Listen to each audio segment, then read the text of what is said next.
Երկար լռությունից հետո Ադրբեջանը Հայաստանից նորից ականապատ տարածքների քարտեզներ է պահանջել։ Թեպետ 2024 թվականի հունվարի 26-ին հայկական կողմը Բաքվին 8 քարտեզ տրամադրելուց հետո հայտարարել էր, որ այլ քարտեզներ գոյություն չունեն։ Ադրբեջանի արտաքին գործերի նախարարության մամուլի քարտուղար Այխան Հաջիզադեն ասել է, թե իբր Հայաստանն այդ քարտեզների ընդամենը 25%-ն է տրամադրել իրենց։ Ադրբեջանը մշտապես դժգոհել է, որ Հայաստանի տրամադրած քարտեզները բավարար չեն եւ միշտ բարձրաձայնել է այն մասին, որ ակնկալում է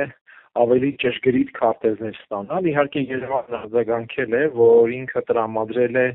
իր ձեռքի տակ եղած բոլոր եւ ճշգրիտ քարտեզները։ Այլանդեպ Ադրբեջանը իհարկե օգտագործելու է այս թեման եւ փորձելու է խաղարկել ու շահագործել այնքան, որքան կստացվի։ Ադրբեջանից հայտարարել են, թե իբր Հայաստանի նմանօրինակ պահվածքը եւս մեկ քայլ է հետ կոնֆլիկտային շրջանում, տարածաշրջանում խաղաղության եւ վստահության ամրապնդմանն ուղղված միջոցառումների ուղղության դեմ։ Չնայած միջազգային ճնշումներից հետո Հայաստանը տրամադրել է որոշ քարտեզներ, սակայն դրանք ընդգրկել են ականապատ տարածքների միայն մի փոքր մասը եւ եղել են միայն 25%-ով ճշգրիտ։ Վերջին ականների պայթյունների ավելի քան 55%-ը եղել է այդ քարտեզներում չընդգրկված տարածքներում։ Քաղաքագետ Թևան Պողոսյանին չի զարմացրել Բաքվից եկող հայտարարությունը, ասում է, ինչ ուզեն հայտարարելու են, իսկ Հայաստանի իշխանությունը մեկ-մեկ կատարելու է։ Ականապատ քարտեզների թեման եղել է միշտ, էլ չասեմ, որ 20 թվականից հետո էլ հայկական կողմի շուտ բաներ է ուղարկել, ընդունել է, որ ինքը ուղարկում է,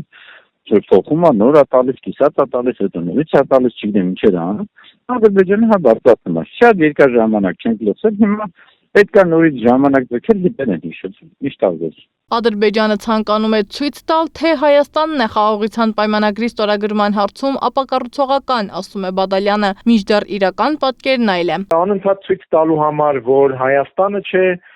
խաղաղության պատրաստ, որ Հայաստանն է ապակառուցողական, սա մի կողմից իհարկե փորձ է ծածկել սեփական ապակառուցողականությունը, որովհետև ակնհայտ է, որ խաղաղության գործընթացին իրական աջակցություն չի ցուցաբերում հենց Ադրբեջանը։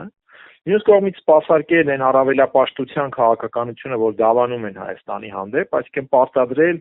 առավելագույն ծավալի միակողմանի զիջումներ։ Սա Ադրբեջանի մարտավարությունն է, որը գործածում է Հայաստանի դեմ, ասում են զրուցակիցներս, հարց են բարձրացնում, իսկ ինչ է անում Հայաստանի իշխանությունը։ Այս գործող իշխանությունները ինչ ասած ապրել են, գնաց որ վարկանին ինչ ան։ Նրանք են, այ հիշելն է, որ էսի նոր բան չի, դա արից են